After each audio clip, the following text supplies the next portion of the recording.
Hi అండి అందరికీ welcome to our YouTube channel health knowledge. ఇవాళ మనం ఈ అవాకాఫ్ డిఎక్స్ సిరప్ గురించి అయితే పూర్తి వివరాలు ఈ వీడియోలో చూద్దాం. అయితే మనకు ఆల్మోస్ట్ అందరికీ తెలిసే ఉండింటది ఈ సిరప్ మనం దగ్గుకు ఎక్కువగా యూజ్ చేస్తూ ఉంటామని.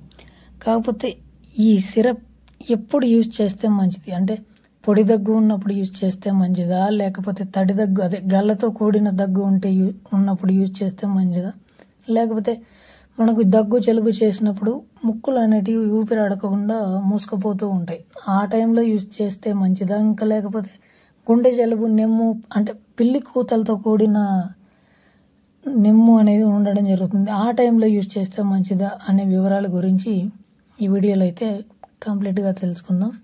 ఈ వీడియో అయితే లాస్ట్ వరకు చూసేయండి. దీంట్లో మెడిసినల్ కంపోజిషన్ మనం చూసుకున్నట్లయితే డెక్స్ట్రోమిథార్ఫన్ హైడ్రోబ్రోమైడ్ అంటే ఇది ఒక యాంటీటసివ్. ఈ యాంటీటసివ్ దేనికి యూజ్ చేస్తామంటే పొడి దగ్గు అంటే పొట్టుకు దగ్గు అని పిలుస్తాం కదా, దానికైతే నెంబర్ 1గా పనిచేస్తుంది. అదేవిధంగా క్లోర్ఫెన్రామైన్ మాలియేట్ అంటే దీన్ని షార్ట్ ఫామ్లో సిపిఎం అని కూడా పిలుస్తూ ఉంటాం. ఇది ఒక యాంటీ హిస్టమిన్ అనమాట. ఇప్పుడు మనకు దగ్గు కానీ జలుబు కానీ ఉన్నప్పుడైతే తుమ్ములు రావడం లేకపోతే ఆ దగ్గుకు కారణం అవ్వచ్చు. ఈ హిస్టమిన్స్ అనేటివి ఆ దగ్గు ప్రొడ్యూస్ చేసేదానికి కారణం అవుతూ ఉంటాయి అన్నమాట. అప్పుడు ఈ యాంటీ హిస్టమిన్ యూజ్ చేయడం వలన ఆ దగ్గు అనేది అక్కడ నివారించడం జరుగుతుంది. అదేవిధంగా ఫినైలెఫ్రిన్ హైడ్రోక్లోరైడ్. ఈ ఫినైలెఫ్రిన్ హైడ్రోక్లోరైడ్ అనేది ఒక నాజల్ డీకంజెస్టెంట్ అంటే ఇందాక చెప్పుకున్నాం కదా, అదే ముక్కులు మూసుకుపోతూ ఉంటాయి జలుబు దగ్గులోని. ఆ మూసుకుపోయినప్పుడు ఈ మెడిసిన్ అనేది చాలా బాగా పనిచేస్తుంది. మొత్తంగా మనం తెలుసుకోవాల్సింది ఈ సిరప్ గురించి ఏంటయ్యా అంటే అవాకాఫ్ డిఎక్స్ అంటే డెక్స్ట్రోమిథార్ఫన్.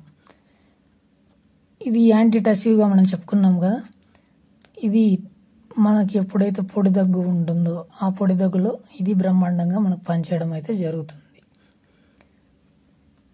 ఇది ఈ అవాకాఫ్ డిఎక్స్ సిరప్ గురించి. అదేవిధంగా మనకి అవాకాఫ్ బిఆర్ సిరప్ అని ఇంకా అవాకాఫ్ ఎల్ఎస్ అని కూడా ఉంటాయి. ఇవి మనం నెక్స్ట్ వీడియోలో అయితే తెలుసుకుందాం. Thank you for choosing this video. Have a nice day. Thank you.